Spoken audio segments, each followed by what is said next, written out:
So today I'm going to be talking about the original Shamu, who she was, and why SeaWorld continues to use her name for their performances.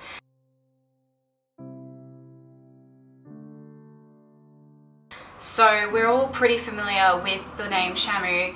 It's one of SeaWorld's most recognisable names in regards to their killer whales, but not a lot of people actually know who she was. Shamu was captured in 1965 from the southern resident population of orcas. She was captured originally by Ted Griffin from Puget Sound, and she originally wasn't caught by SeaWorld. However, the orca she was put with, Namu, the two of them unfortunately didn't get along, so Ted ended up selling her to SeaWorld. Now, she lived at SeaWorld for a couple of years until 1971, when she unfortunately passed away from septicemia or blood poisoning. She was only 9 years old at the time. She was also involved in that aggressive incident that I'm sure a lot of people have seen going around. It was the video of the woman riding the back of the killer whale. That actually was Shamu. After that incident, she was actually retired from performing, but passed away 4 months later. So yeah, Shamu actually has been dead for quite some time now. So why do they continue to use the name Shamu for all their killer whales?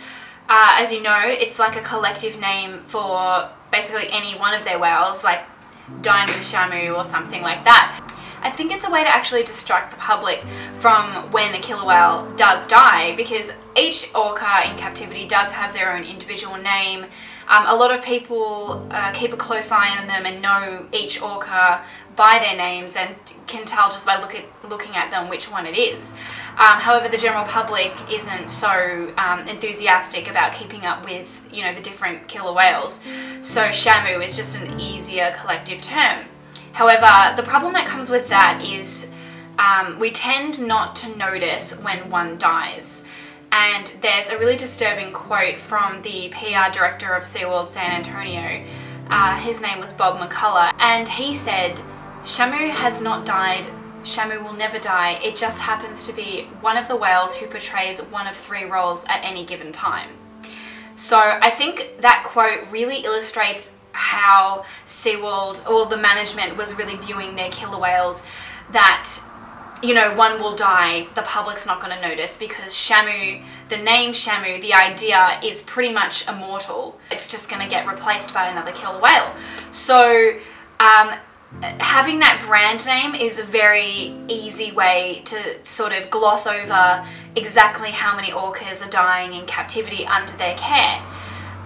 So yeah, the story of Shamu, unfortunately, she did die in 1971, and she's been dead for a very long time, and not a lot of people know this. So that was just a quick video to talk about her and her history and where she came from. It's just really sad that SeaWorld continues to use her name and exploit her even after she's been dead for so long.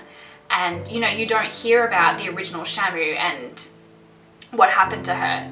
You just don't know. So yeah, so that was just a video on that topic.